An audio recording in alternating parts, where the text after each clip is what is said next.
Ladies and gentlemen, I have a few announcements to make before we begin today's program. I would like to seek your cooperation to ensure our program runs smoothly. Firstly, kindly switch on your camera and mute your microphone throughout this program to avoid interruptions. Secondly, please fill in the attendance form through the link provided in the chat room. Lastly, if you have any inquiry, please ask only during the Q&A session. Please take note that the chat room will only be open only during the Q&A session. Thank you for your kind cooperation and attention.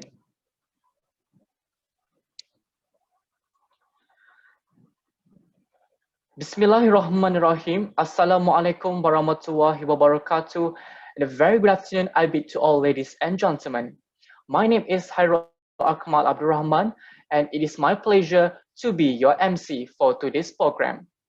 Firstly, I would like to welcome most respected Professor Dr. Muhammad Nazrul Hakim Abdullah, Deputy Dean, Graduate, Industry and Community Relations and Income Generation, Faculty of Medicine and Health Sciences, Universiti Putra, Malaysia. Associate Professor Dr. Ng Yi Guan, Postgraduate Coordinator, Faculty of Medicine and Health Sciences, Universiti Putra, Malaysia. Associate Professor Dr. Leslie Tan Tiang Lang, the Advisor of Graduate Student Club, Faculty of Medicine and Health Sciences, Universiti Putra, Malaysia. Faculties Member, the Committee of Graduate Student Club, GSC, and beloved students. Welcome to Postgraduate Orientation Program, Faculty of Medicine and Health Sciences, Universiti Putra, Malaysia, 2020. On behalf of Graduate Student Club, I would like to extend a very warm welcome to all of you. We appreciate your effort for taking the time off from your busy schedule to join us today.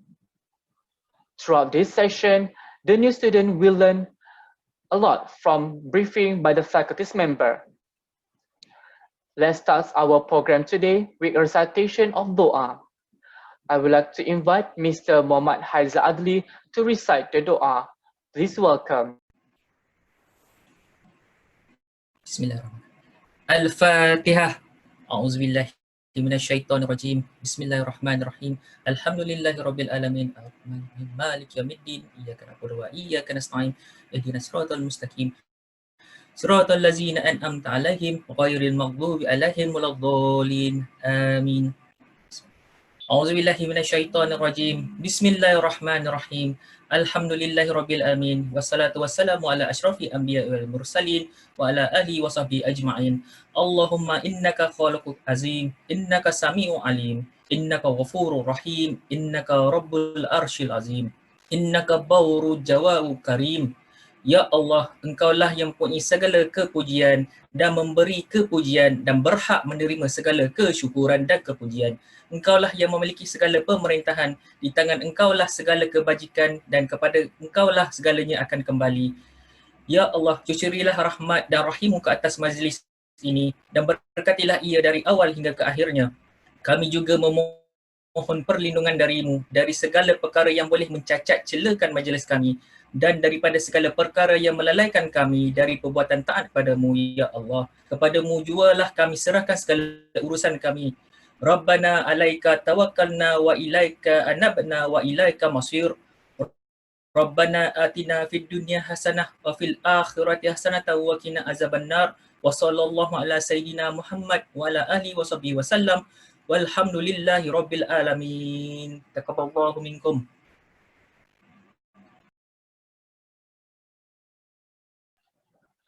Amin, amin, ya Rabbal Alamin. Thank you, Mr. Haizal Adli, for the recitation of Doa. To begin our program today, I am pleased to invite a representative from Graduate Student Club, GSC, Ms. Alia Azwar Abdurrahman, to deliver a few words. Please welcome. Thank you to the Mr. Akmal. Bismillahirrahmanirrahim. Assalamualaikum warahmatullahi wabarakatuh, and a very good morning to the most respected Professor Dr. Muhammad Nazrul Hakim, the Deputy Dean, Graduate Industry, Community Relation and Income Generation, Associate Professor Dr. Ng Yi Guan, our Postgraduate Coordinator, Associate Professor Dr. Leslie Tan Tian Lung, our Advisor of Graduate Students Club, faculties member, the Committee of the Graduate Student Club, and beloved student. It is undeniable that 2020 has been an unconventional year in many aspects. Due to the COVID-19 pandemic, this orientation program, which has traditionally been conducted in a hall, now it is brought to you via an online platform. Nevertheless, the essence of the event and the warm welcome to the new student in our faculty remain the same. So today, we would like to acknowledge the initiative that you have taken to start a new chapter in your academic life as postgraduate student. It has been certainly a crucial decision. Some of you have worked hard to secure a position in your preferred field of study, while others have sacrificed time with family and beloved ones, or even moved from overseas to pursue your study in Malaysia. And we recognize that this important step represents a milestone for all of you. As you are studying in a new world, we appreciate along with the excitement of starting to pursue a new degree. There will be a concern of the unknown, and as a senior, we can say that it is understandable that you feel this way.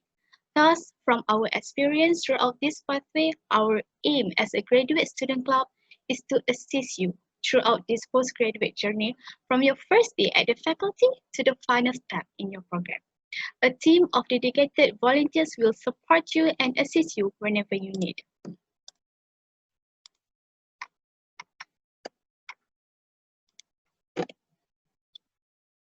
These are the present of the GSC committee members for session 2020 and 2021. If you have any inquiries or need help, you can ask any of us.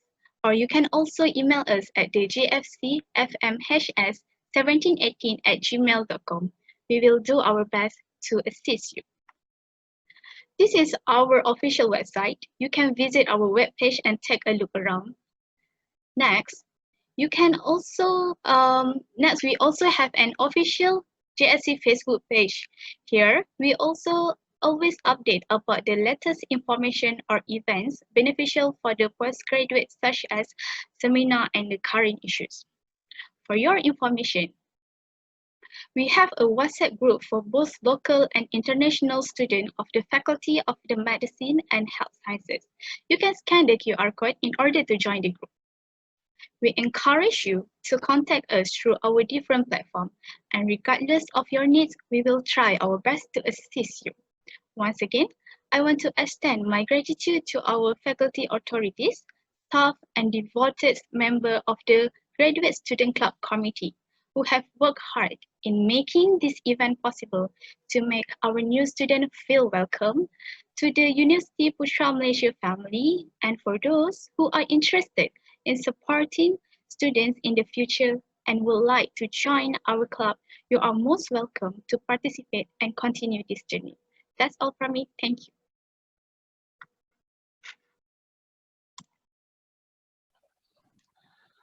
Thank you, Ms. Alia, as well, for your wonderful words.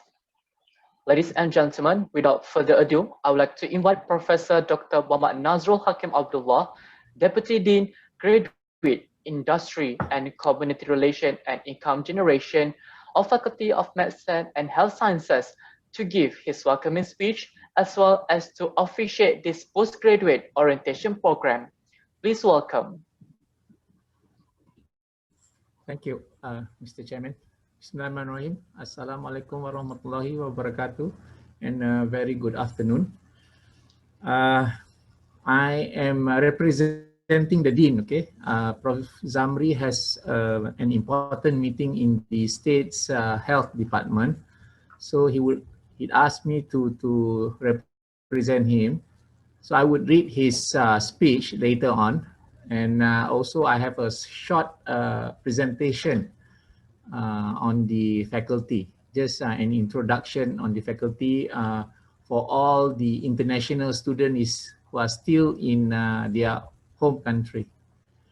Okay, Good afternoon to Dr. Ng, Postgraduate Coordinator, Dr. Leslie, the advisor, Mr. Arshad, Abdullah Arshad, the Senior Deputy Registrar of our faculty, lecturers, staff, committee members of the JSE Club, and also beloved students. First of all, it is a great pleasure to extend a heartfelt welcome to all of you today. A special welcome to for new postgraduate students of the faculty, and thank you for everyone being here this afternoon. In this special moment, also I would like to take this opportunity to thank and congratulate the committee members of GSC and also the faculty members who are involved in organizing this postgraduate orientation program. As you know, previously we always do it in the faculty hall. But unfortunately, this year it's a bit special. So I appreciate the time and effort and skills contributed and to do this thing online. So for your information, this program is held annually in order to welcome new students and to give a brief introductory session about our faculty. Aside from that, we also there's also a postgraduate orientation program will be created to foster a bond between new students, regardless of whether you are local or international student. So for new students, you have chosen to study here for your postgraduate study. So what does it mean for you? Entering postgraduate level means that you are entering an environment that requires a lot of questions that you need to find the answer.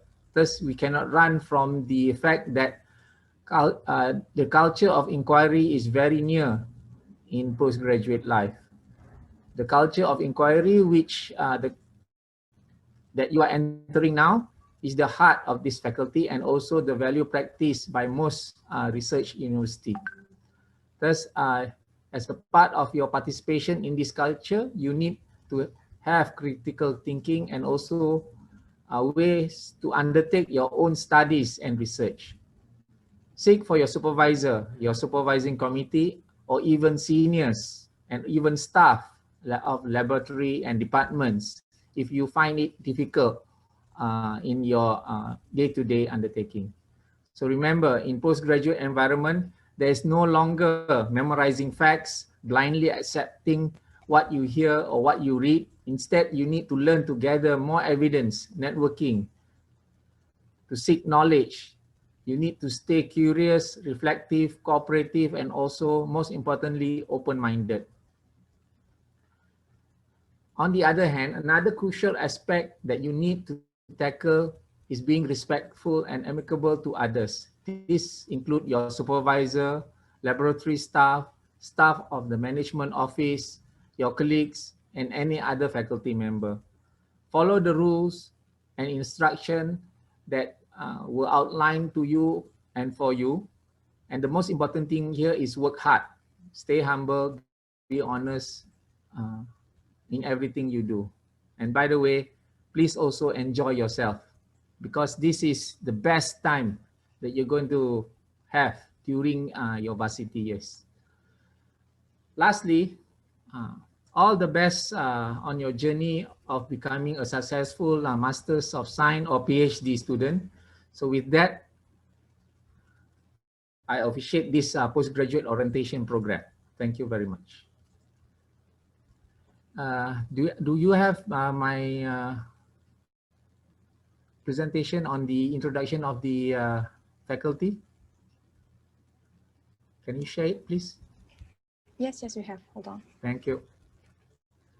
So that was the Dean's speech. So right now, this is just an introduction of the faculty, of our beloved faculty. Okay, Faculty of Medicine and Health Sciences, UPM. So inshallah, when this pandemic subside, you know, all of us can go around and have a cup of tea together. Okay, some quick facts. Hold on. Okay, UPM is one of the premier public universities in Malaysia. So it's founded in 1931, quite a long time ago, by Institute Pertanian or Institute of Agriculture.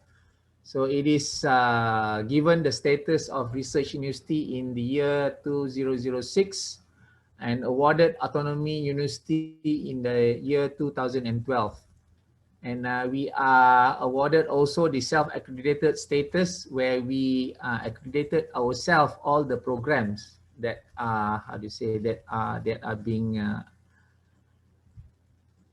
offered in this university. Okay, so these are they are, vast, the area, 3,000 hectares, sorry. So we have 16 faculties, 11 institute, 1 school, 1 academy, and we have approximately nearly 4,000 staff. All right. So students, we have about 28,000. All right. This is the, don't worry, go ahead. Next. Okay, this is the overhead view of our faculty. All right, you can Google it. Okay, so this is the mission and vision of our faculty. So the vision here is to become the center of education, research, and professional service in the field of medicine and health sciences, and which are of the world standard. Okay, and our mission is to become a center of excellence, effective and skillful teaching, research, professional services, and consultancy in the field of medicine and health sciences. Next. Okay, this is the faculty management. So the center here is the Dean, Prof. Zamri, and the associate or the deputy deans are for medical or for medicine would be Prof. Nafizah. For health sciences is Prof. Barakatun. For research and internalization is Prof. Rokman. And for postgraduate, myself. And this is the most handsome guy here. Mr. Abdullah is our senior deputy registrar. Next. So we have, previously we have 16 departments, but right now it's already being upgraded to 23 departments in the faculty. So we have the biggest faculty in UPM with 23 departments. So these are the heads of department. For environmental and occupational health would be Prof. Kamagam. Nursing will be Prof. So.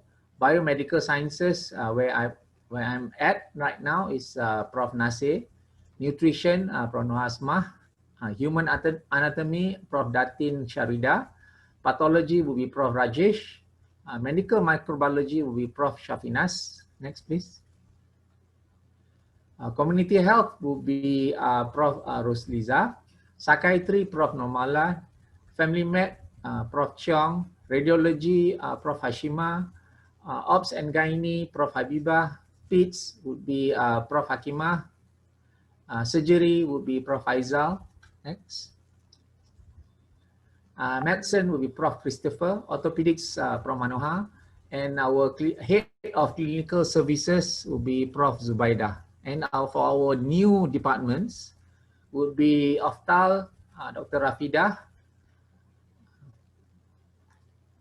Ortho would be Prof. Subha. Neurology will be Prof. Hamidun. Rehab would be Dr. Mazatul Fazura. Anesthesia would be Dr. Arini. Dietetics would be Dr. Zul. And urology would be Prof. Dato Khairul. So these are the 33 departments. I'm sure you know which department are you all in now. So for undergraduates, just briefly, we have 6 different programs. Doctor of Medicine, Bachelor of Science, Biomedical Sciences, Bachelor of Science, Environmental and Occupational Health, Bachelor of Science, Nutrition and Community Health, Bachelor of Science, Dietetic, and Bachelor of Nursing. Next. So these are the field of study. We have 44 right now, but you see here we have 49 because some of the field of study are shared by other faculties. Okay, so I'm sure you you all are in one of this field of study. Okay, so I need not say all the list. Next. So these are the list for the Masters of Medicine program. So we have 10. Next. Okay, so this is the number of undergraduate student, approximately 1,500 students. Next. So we have approximately 1,000, maybe a bit more than 1,000 postgraduate studies. So 8 of Masters of Coursework, Masters of Science would be 258, PhD 352, MEd would be 447. Next. So in our unit, okay, we are responsible and committed in providing a comprehensive platform where all information pertaining graduate studies and planning and implementation of projects, program for involvement of faculty and industry and society. So that is the function of our unit. Okay, the graduate study, industry and community relation and income generation unit in Faculty of Medicine. Next. So myself and Dr. Ng is the staff in this unit, and I hope that you can look at the 4 staff in this unit, where these 4 staff will definitely help you or assist you if you have any problems regarding your postgraduate studies. So these are Mrs. Nurul Sofia. She's the admin officer. Mrs. Wan Malini would be the secretary. Mr. Yus would be the senior admin officer. And also Mrs. Nohafiza is the admin officer, especially for postgraduate study. So please contact her if you have any problem. Definitely, most of you have contacted her. Okay, next. All right, just very briefly, so just to introduce, so if not, the director of the hospital will be, a bit upset. So this is our hospital, our teaching hospital. So in Malay would be Hospital Pengajar Universiti Putra Malaysia. So Universiti Putra Malaysia Teaching Hospital. So next. So it's just ready last year. And it is a 400-bed hospital, referral hospital, owned and managed by UPM. And it has 11 basic clinical disciplines and also 70 subspecialty services. And then we have 7 niche areas. Next. So these are the niche areas of HPUPM, okay, stroke, sports injury, prostate care, dermatology, clinical immunology, zoonotic diseases, geriatrics, and hematology cancer. So among the state-of-the-art facilities are, so we have rescue. This is the one and only state-of-the-art facility regarding stroke in the region. Okay, so it's we are quite proud of it. So rescue. And then we have robotic OT, digital OT, and ultra clean OT, and also several ICT facilities, education and training facilities in the hospital. Next. So I think that's it. So I think that you know our official website and our official faculty Facebook. And then please, if you have any problem, you can come and see us, or no, you can contact us right now, or you can contact your seniors or the committee members of GSC. With that, thank you very much. Assalamualaikum. Thank you, Prof, for your informative talk and words of advice. Now, let's continue our session with a briefing from the Postgraduate Coordinator, Associate Professor Dr. Ng Yi Guan. Please welcome. Right, Assalamualaikum and a very good evening.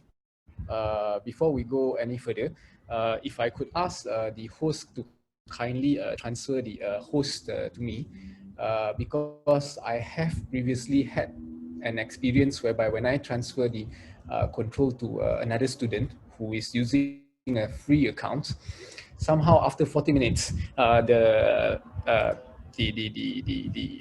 class got cut off. Is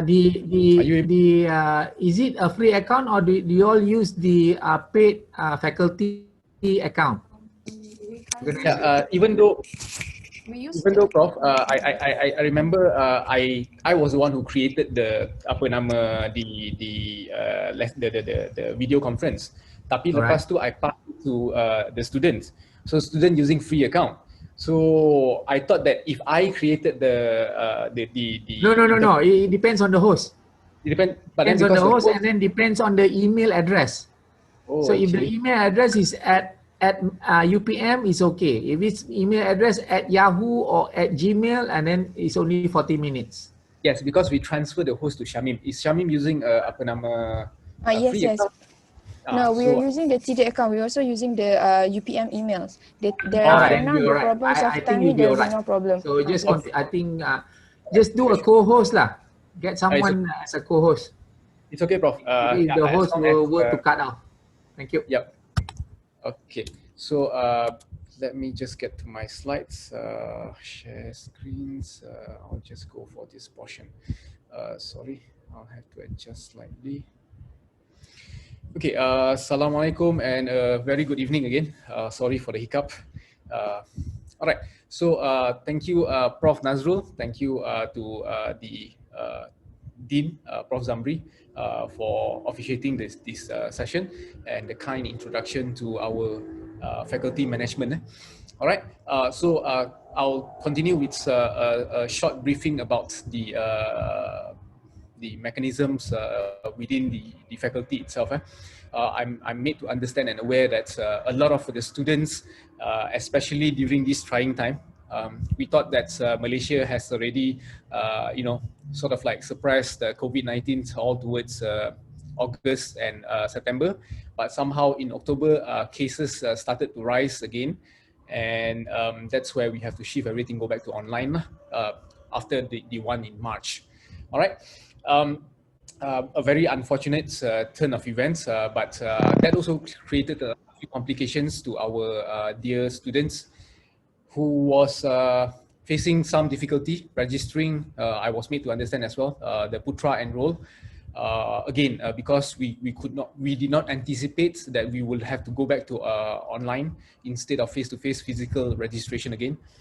So that's where all the hiccups started. So thank you all for bearing with us. And the other matter that I'm also very aware is we only are able to accommodate 100 participants. Okay, so if your friends are unable to view it, please tell them that we are very sorry, and we will upload this this session into YouTube, and from there they can actually watch it. And if they have any questions, they can actually approach us directly, approach me or any of the management office. All right, so let us carry on with the slides. Okay, so basically this is the flow of process whereby all students are expected to actually carry through, especially those who are registered for Master of Science by Research and also PhD. For Master coursework, it is slightly different. For Master by Research student, you don't have comprehensive examination. So pretty much this is the flowchart for most of the students. So first of all, once you actually got yourself registered through the get through the Putra enroll portal, okay. So then from there, you are able to enter your own student portal. So inside the student portal, play around with it. I'm not say play around, I mean just explore it, because I was also once the student of UPM, and I play with it as well. I just open up here and there. So if you have not done so, please do that, because there is actually quite some things for you to get familiar with. All right. So the iGYMs, the student portals. Then from there, so actually what happened is that let me just explain this bottom part first. Yeah. So basically, for master students, for full-time research students, so the duration of study is between 2 to 6 semester.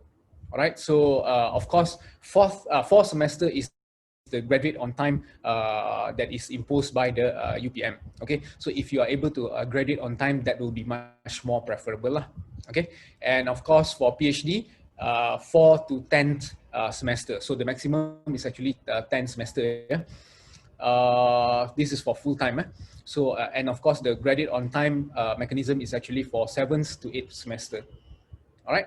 So once you have got yourself to register, so enter the iGYMS portal. So what will happen is that usually in the first 2 semester, so within the first semester if possible, but if it is not, then the second semester, at least by the second semester, you're supposed to actually nominate your supervisory committee. All right. So the nomination of supervisory committee, very simple. You just have to discuss with your supervisors. So before you get a supervisor, you will get an academic advisor. So those who are currently attached to you, he or she is your academic advisor. He or she can directly be your main supervisor, or you can if you don't like him or her to become your main supervisor or your supervisor, then you can nominate someone else. Okay, but discuss with the academic advisor. Okay, what would you like to do, for example? Okay, so from there, he or she will advise. If you are unable to get the lecturers, for example, maybe they are traveling somewhere, or if they are out of contact or anything, you can directly approach me as well. Okay, I will advise what is the next course of action. All right, so nomination of supervisory committee using the form GS10A. All right.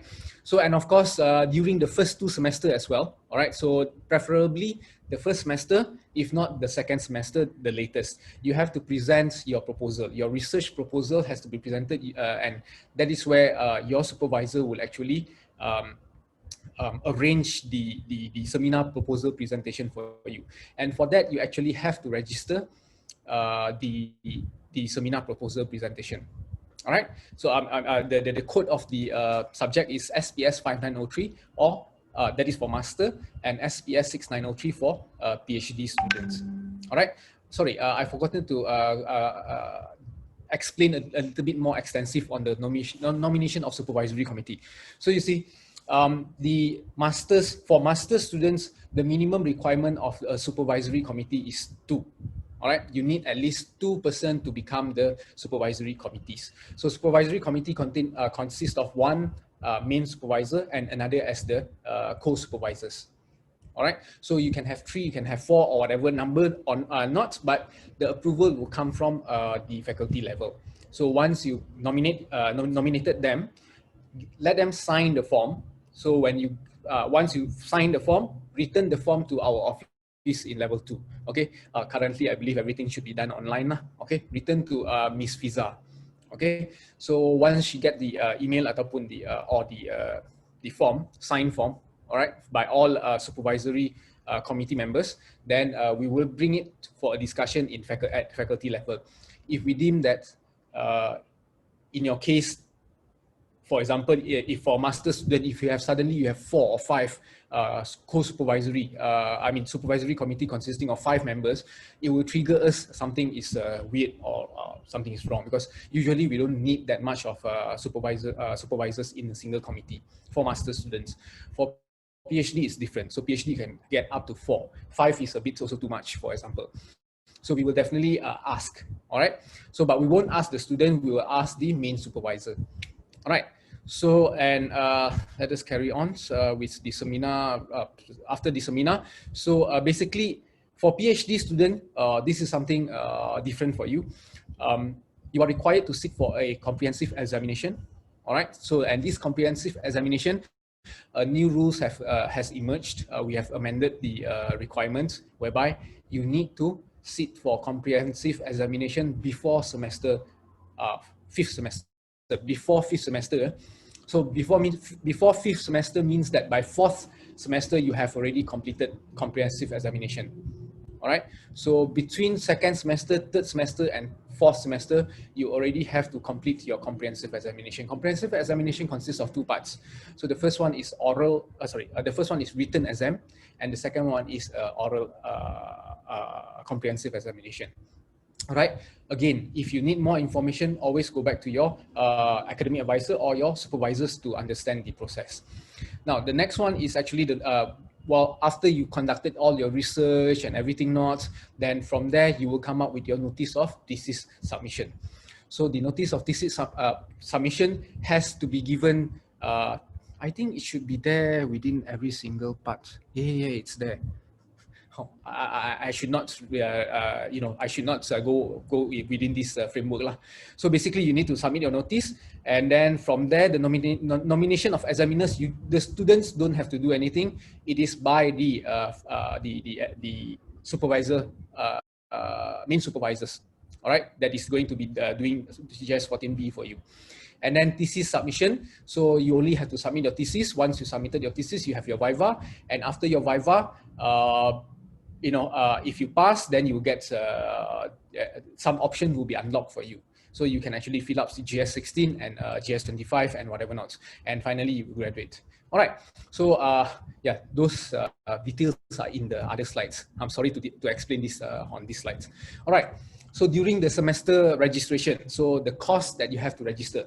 Now, you have to bear in mind for the okay, so you have for doctoral research, you have to register SPS 6999, for master research 5999. Okay, so basically before every semester starts or during the first 2 weeks of the semester, you must register for the semester itself, for either doctoral research or master research. Okay, after the registration period has ended, if you have not registered, a penalty will be imposed. I still remember I paid almost every semester. Yeah? So because I'm always late registering my courses. All right. So, and of course, one of the reasons why is because after the third semester, if you fail to register the courses, then your status become drop. So they have to reactivate your status and then reactivate your ability to register for courses. All right. So please remember always, don't be late in registering the courses at the beginning of the semester. At the beginning means 1 week before the semester start, all the way to the second week. The last is actually the second week of the semester. Then the next one is course registration. Okay, so on the course registration, the last day to add the courses is actually before week 3. Before week 3, that means end of week 2. End of week 2. So last date to drop courses. You cannot drop any course after the week 7. You cannot drop any courses. That means that if you don't feel like taking the subject suddenly at the week number 10, all right, so at the end of it, you will get a fail. All right, you may get a fail because you cannot drop those courses anymore.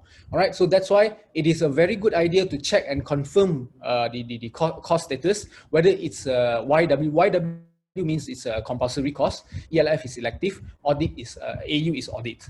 All right, so but then courses registered as audit are not included in the computation of the CGPA.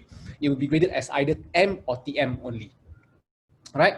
So, and if you look at the course, so if you look at the course series, the numbers, so 4,000 and 5,000 actually denotes master level courses. And for PhD, it's 5,000 and 6,000 series. So for example, if you look on top of these slides, so we have 6,999 and 5,999. So 6 denotes doctoral research.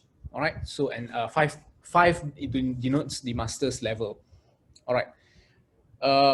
And of course, some of you may wonder, how does it work? You have to register for doctoral research or master research, and at the same time, you have to register for courses. Bear in mind, this is actually 2 separate requirements. So SPS 5999 or 6999 is actually for your research work. All right, you register that for your research work. And when you register, you realize that there is a 369 or 12. Okay, that 369 or 12 in the SPS 5999 or 6999 is actually depending on the amounts of effort that you will be investing in the in the master research or the PhD research, doctoral research. All right, so that is one side of requirement. The second one is the requirement of courses. All right, UPM has already came out with the setting with rules that all Master of Science students must take at least 6 credit hours of coursework. 6 credit hours of coursework to graduate. All right. If you don't take 6 credit hours of coursework, you will not be able to graduate even after you finish your Viva. Even after you submitted your thesis, if you don't have 6 credit hours of coursework, you are not eligible for graduation. All right. So I have to warn everybody. Yeah. All right. So what are the courses that you can actually take? So one of the courses that is actually compulsory for you, for most of you, is PSK 5000, which is Health Research Method and Biostatistics. I believe if you are in the first or second semester, you are currently undergoing this PSK 5000 by Prof. Malina Osman. All right. So that is the course that you have to take, but that only have 3 credit hours. So the other 3 credit hours is dependent on you. You can take any other courses as long as you fulfill the 6 credit hours. All right. So for doctoral research ataupun Doctor of Philosophy, the requirement is 9 credit hours. Okay. So the SPS 5999 is not counted in the 6. So is PhD. The SPS 6999 is not counted in the 9. I hope everybody understand. If you don't understand, you can actually ask. I prefer questions to be asked at any time actually. Okay, so SPS 6999, doctoral research, every semester you have to register that as well. But the same thing, for doctoral research, you still have to take PSK 5000. All right, you still have to take the health research method and biostatistics in the first or second semester, and of course 2 elective courses. So the fourth one is the 2 elective courses that you have to take. So the second one for both master and PhD is SPS 6903 or 5903. All right, and that is the one that you present your proposal. Unfortunately, the proposal presentation is only 1 credit hour, so it doesn't make up to the 6. All right, so and of course for master research before semester 3 or by semester 2, you have to present, and of course the same thing goes to PhD. All right, but students who have already taken research methods during master program, for PhD student, if you have already taken any master research, I mean during your master research you have already taken your research methodology, so you can actually apply for an exemption. All right, so if you however, there is some caveat. If you apply for exemption, all right, so the PSK 5000 is exempted, but the 3 credit hours is actually not counted towards your 9 credit hours coursework. All right, so if you need further explanation, you can ask me if you are applying for exemption. So there is 2 terms here. There is credit transfer and there is exemption. If you are exempted, you will still have to get a 9 credit hour coursework. If you transfer credits, for example, from a different university, then you can actually the 3 credit hours can actually be considered in towards the 9 credit hours coursework. All right. So hopefully it doesn't make you confused. Although I suspect you're already confused. All right. So for international students, all international students is compulsory except for Brunei and Indonesia. It is compulsory for you to learn Malay language. All right. So Malay language is is a national language of Malaysia. All right. So the same thing when I go to Japan, I learn slightly about their language. So anywhere, if you go and study somewhere, so if you don't know the language, you don't know the culture, you don't know a lot of things. All right, so try to learn Malay language. Although Malaysian has been dubbed to say, we have one of the very good English, one of the very good English speaking country here, although English is not our native language. All right, so but please do. And also English requirement. Now, this one I have to stress. For most of the international students who come from a country who are not speaking English, all right, please polish your English. Please help yourself with the English, all right? So because speaking from experience, if you don't have a good command of English, all right, your thesis will be in trouble, a little bit in trouble, I would say. Okay, because and also communication wise, If you are unable to communicate as accurately, that will delay your studies a little bit further, because like I said, speaking from experience, you must be able to converse, at least in a understandable English. All right. So, and of course, there is the credit transfer. So if you apply for credit transfer, so bear in mind it's within last 5 years. All right, and you must apply the credit transfer within the first semester. If you go into the second semester and you haven't applied for credit exemption and you'd like to apply for it, then it's a bit too late. All right, and refer to the SGS website for more details. So for English and Malay, the best source of information is always SGS. Okay, because they are the one handling this Malay language and English language information. But if you need any help from the faculty, we will gladly help you, but be patient. Be patient. All right. The next one is actually the nomination of supervisory committee. All right. So, like I said, Master of Science, at least 2 members. PhD, at least 3 members. That is the minimum numbers of supervisory committee members, including the chairman itself. Okay, including the chairman itself. If you have not nominated by the 3rd semesters, automatically, okay, before we go for nomination, there is actually a question.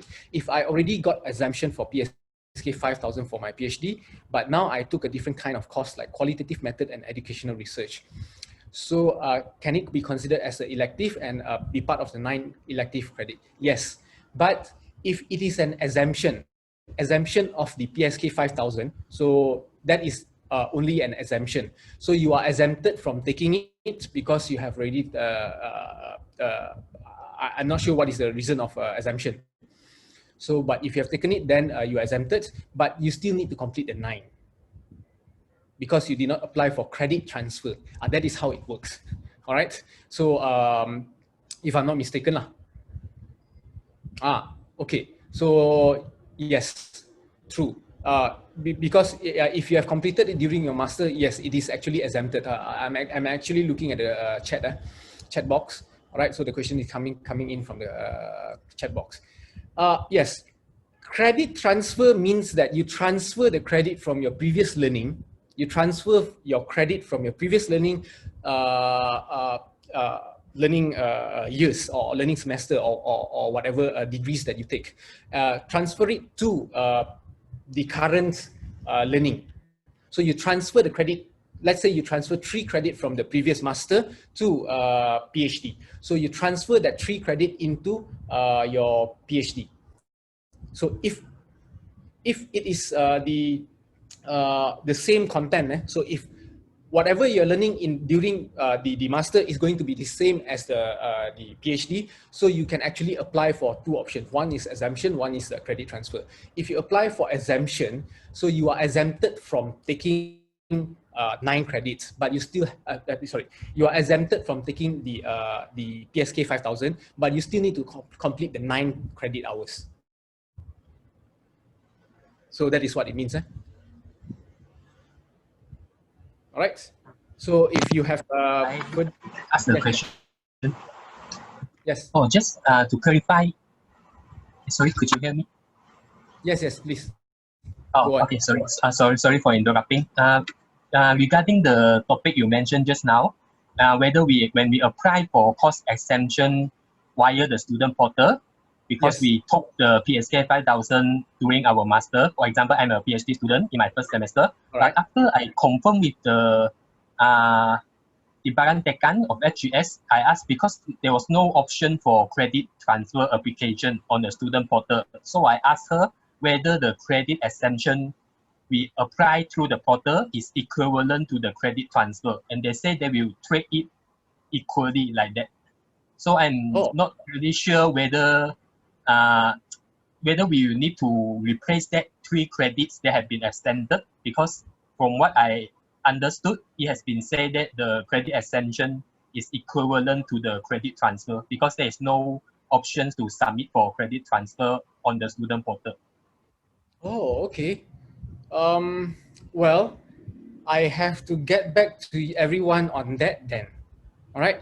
The reason is because from my understanding in the graduates research rule books, the one that is in the graduates research punya, SGS portal, we have a rule books. 2015, 2016 is the last amendment, if I'm not mistaken. So actually, it's stated there, credit transfer and credit exemption is not the same. The exemption is exemption of the subject that you don't have to take the specific subject, but the credit are not transferred. So if you apply for credit transfer, that is the one that you transfer and it will count it against the 9 credit hours in your case lah. So, but if SGS has already told you that that specific information, so I guess yeah, that is treated as equivalent then. Oh, okay, I see. Thanks for your clarification. So, but let me try to clarify it again with SGS, whether they are treating it as the same thing or not. Because based on the rule books, they are not the same, if I'm not mistaken. I've read that twice or 3 times just to understand what does it say actually. All right, so I'll have to come back to everyone later through GSC. I'll pass the information to GSC in writing, and hopefully it will be passed to everyone who actually watch this orientation session. All right. Excuse me. Yes, me. Anwar. Salim. Yes. I have question. So doctoral research does not count as the credit of our coursework. No. So like I said, there are two systems. There are two systems in terms of this cost and credit requirement, the current slides. So in these current slides, there are two sets of requirement. One is the 9 credit hours of coursework. Coursework means that you have to take classes and everything. So exam, assessment and everything. So this is the 9. So the other one is the SPS 6999 or SPS 5999. So that is not counted towards the credit hours requirement for graduation. Also, yes. Also Bantu and Malay language do not count as coursework. No. English and Malay language is not counted towards the 9 credit hours or 6 credit hours. Oh, yes, thank you. It's not counted because your admission is the prerequisite or the requirement is actually the Malay language and English language. So it's actually part of the prerequisite. Those who are not who has a poorer English, so you are supposed to take English courses. All right, actually before semester 1. Actually before semester 1. So, but sometimes supervisor will sign an endorsement.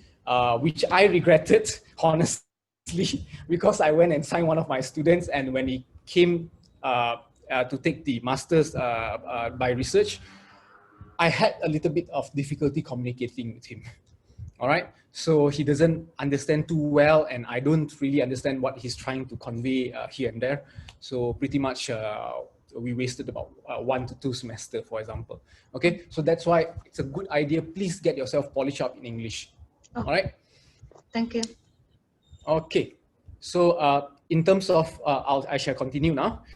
So in terms of the nomination of supervisory committee, GS10, 2 members for master, 3 members for PhD. That is minimum, and it includes the chairman or the main supervisor. The chairman here means main supervisor. All right. And of course, before 3rd semester, or if you have not nominated, then your status will turn into suspended. All right, so suspended, so then there's a lot of other procedures for us to reactivate, and especially the academic advisor is the one who will have to do that. Okay, so one for example in PhD, 1 chairman, 2 internal member, or you can also have external member. It depends. It depends. If you are carrying out a research in the field, for example, you can have external members. So discuss this with your main supervisor or with your academic advisor. They should be able to inform you quite aptly. All right. So the masters, 1 main supervisor, 1 co-supervisor, or if you need an external co-supervisor, then you need to have a justification as well. Why do you need? All right. So sometimes because if you are doing it in a hospital, and it's better to have a field supervisor, what we call as field supervisor. So that's why the external member is there. Okay, how do you apply for the supervisory committee nomination? Go into GS10. Go into your student portal, and there is a form there, GS10. Fill out and print them, get signature, and submit to the office in level 2, or submit to Mrs. Hafiza or Mrs. Sophia. All right. or Mrs. Wan Malini. All right, so the next one is reconstitution. Let's assume if suddenly you felt like this current supervisory committee is not enough, you need more, or you think it's too many, you want to cut down some of them, or you think that they are not suitable in terms of your subject area, okay? After discussion with your main supervisor, you can choose to reconstitute them. But there is a caveat. Master Science should not be later than 3rd semester. PhD should not be later than 5th semester. All right. So how to apply the same thing? Go back to your student portal. Go click the form GS10. Go to form. Click GS10B, and that is where you fill up the form lah. All right. Shamin has a question. Is that English course in UPM is also compulsory for local students? No, if I'm not mistaken. For local students, you are supposed to have already taken English language courses during your undergraduate degrees and some other avenues, for example. All right, so some of the assessment has been done on you during the undergraduate level at least. All right, and also maybe the master. Okay, otherwise you won't pass with the master lah, for example. All right, so the next one is SPS 5903 for master and SPS 6903. So this is where your research proposal is presented. Okay, fail to register or fail on second attempt, so will result in termination. Please don't get yourself terminated because of the failure in the seminar research proposal. Okay, so discuss with your supervisor. Prepare for your seminar research proposal adequately. All right. So the examiner of the seminar research proposal also comes from your supervisor. All right. So they will determine who is best to evaluate you based on your research title. Okay. So the course will be simply graded as an M or TM. There is no contribution towards CGPA. All right. So, and of course, PSK 5000, the Health Research Method and Biostatistics. There is another option, actually, you can take SPH 5113, Health Research by Department of Community Health. All right. So this is a compulsory requirement starting from 2nd semester 2018-2019. So you are all already compulsory to have to attend for this PSK 5000. And offered by the faculty. You are not encouraged or allowed to take the research method and biostatistics from other faculties unless, of course, you get an exemption or things like that. All right. Okay, so for comprehensive examination, like I said, by 2nd semester, but no later than 4th semester. Okay, and of course, part-time students can be delayed up to 6th semester. And it consists of written and oral examination, so that, like I told you in the beginning, and you are required to pass both examination. Okay, so students are allowed to sit for CE only after you nominated your supervisory committee, then you can sit for CE. But another one, you also have to pass your seminar, your research proposal. If you have not passed your research proposal, you are not supposed to sit for your CE yet. All right, so that is for PhD only comprehensive examination. Please try to work towards your research. All right, don't waste your time. Regularly see your supervisors. Regularly, I have to stress, regularly be in communication with your supervisor, regularly see them, discuss with them. Understand what is their expectation of you, okay? So if they did not give you a timeline, ask for a timeline. When am I supposed to submit this and whatnot, all right? You know, because I have managed, in my experience, managed students who failed his CE, so second attempt as well, failed, and we have to terminate him. All right. So imagine, so you have not even you are not even a PhD student yet. You are just a PhD candidate only. So before you take a comprehensive examination. All right. So, and of course, that is comprehensive examination. And for master, you don't have comprehensive examination. You don't have to worry. Now, the next one is progress report. This one, the same thing. I still remember, I also almost every semester pay 100 ringgit because too late submit GS11. Don't be like me, eh? No money, someone go and submit late. All right. So it must be submitted before the deadline stated in the current academic calendar. 100 ringgit penalty. So if you exceeded the submission deadline, then you'll be fined 100 ringgit. All right. Complete the report based on research done every semester. Write to your supervisor because your supervisor is the one who is going to endorse progress report GS11. Okay. So write what have you done this semester based on the credit that you register. For example, I register 12 credit hours for my research. So how much effort is reflected in that 12? Okay, it will be there. And if the supervisor are not satisfied, they may call you for a discussion before they finalize a grade there. Okay, we will, every time there is a TM, there will be a discussion. We will definitely, the office will definitely discuss with the supervisor, is there has the due diligence been done, okay, with the students? Have you tried to contact the students? Student failed to respond.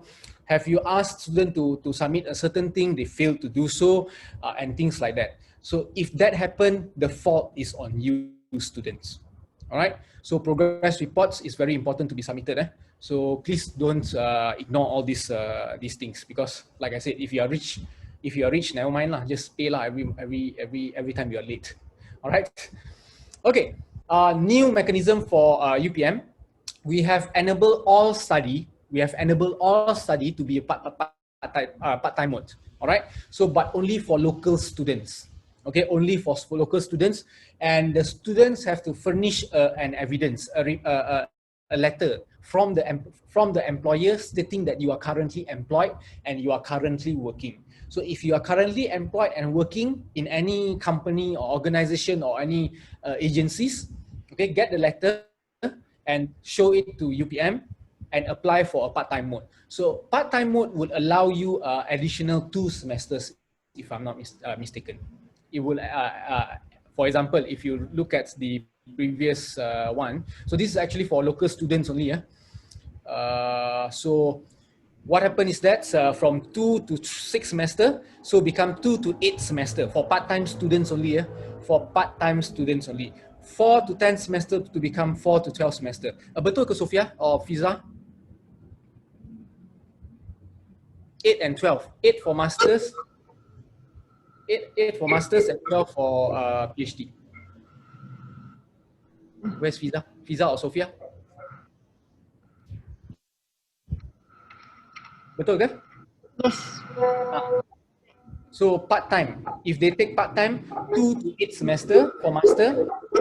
For PhD, part-time up to 12 semester. Betul ke? Betul. Yeah, all right. So that is part mode. So previously we have trouble with not previously lah. Currently I'm still having a problem with all our working students. So they take full time. They don't want to go into part time, but the problem is the full time students. I mean they are working, and because they are working, they cannot complete a lot of things. All right, so that is part-time mode. Okay, you can defer or withdraw from your study, preferably not withdraw lah. Fiza, kena mute mic. All right, so you can defer or withdraw. Okay, so but you cannot defer for more than 2 semesters. All right, so and the application for deferment should also come with medical ground. So you can defer for any reasons, but not more than 2 semesters. You can defer not more than 2 semesters, but it must be applied within the first 7 weeks of the semesters. And of course, only in the situation whereby you have any medical illness. That means you have to apply with a doctor's letter. So a doctor's letter stating that you are currently having any kind of diseases which prevents you from carrying out your normal livelihood. For example, you need to be hospitalized or whatnot. Then you can defer for more than 2 semesters. All right, so that is deferment. And of course, you can withdraw anytime. You cannot reverse your withdrawal. If you suddenly decided, hey, I think I want to continue again, then you have to reapply as a new student. Okay, but if you decide to withdraw by after the second week, but before week 7, you need to pay a penalty of 600 ringgit for the processing fees. All right, so that is the withdrawal. And of course, the next one is extension. So you can extend, but no more than twice. Okay, not more than 3 semesters with acceptable justification. Application not more than twice. Okay, you cannot simply just extend your semesters after the 10th semester given to you. You want to extend, you have to apply, and it has to have strong justification. Otherwise, it may be rejected. All right. So transfer. So the transfer of these, if you decided that, okay, suddenly I wanted to do a program in engineering instead. I don't want to do in medical and health sciences. I want to do in engineering. So the transfer must be made within 7 weeks of the current semester. The application must be recommended by supervisors, current and new, if applicable, and supported by both faculties or institutes, current and new. All right. So the transfer. All right. So these are all these. You are actually allowed to do a lot of things, but there are some terms and conditions for you to follow. All right.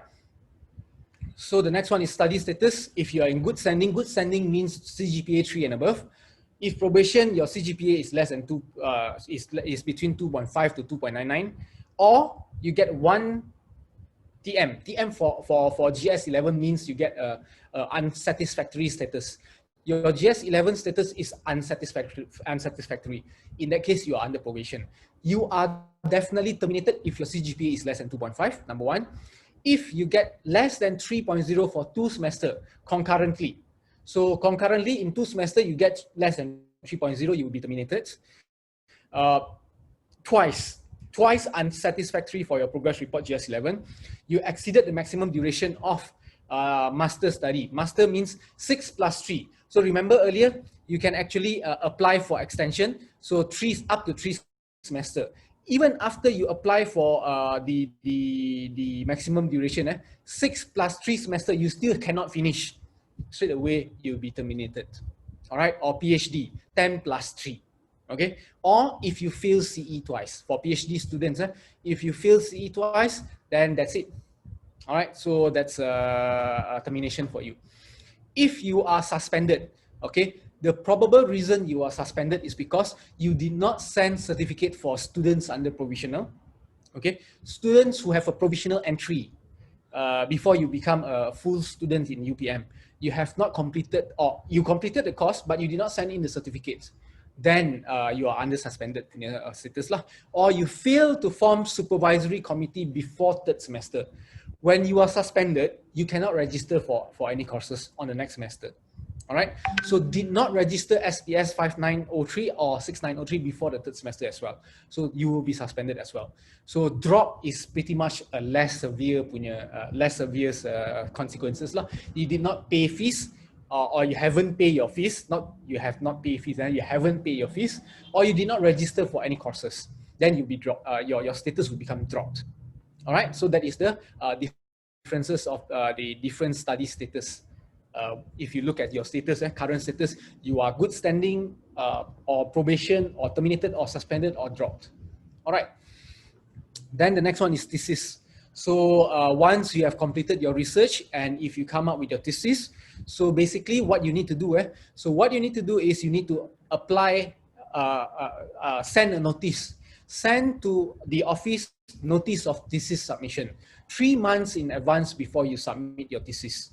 Okay, preferably if you finish your data collection, you estimate yourself are able to finish your write-up, your thesis write-up within 3 months, or within that semester itself, then at the beginning of semester, just apply for a notice for thesis submission.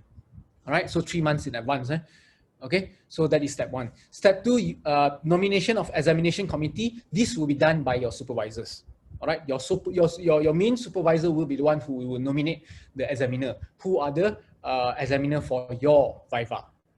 All right, and it will be vetted through the faculty. So even though your main supervisor has the power to nominate, it's just a nomination. The approval comes after 3 committees. There are 3 committees that vet through the examiners. The first one is the faculty level.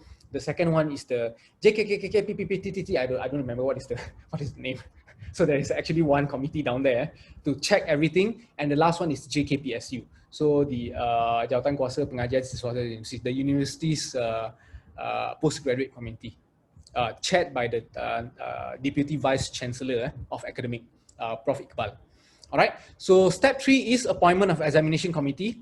All right, so this one will be done by the SGS, and step 4 will be submission of thesis. So once you finish your write-up of your thesis, submit your thesis, okay? But before your submission, this form, the submission of thesis, the GS15A, you will need to get your signature from every single supervisor's committee or supervisory committee. You need to get signature from your main supervisor, your co-supervisors, every single one of them, to reaffirm that you are now already ready for a viva.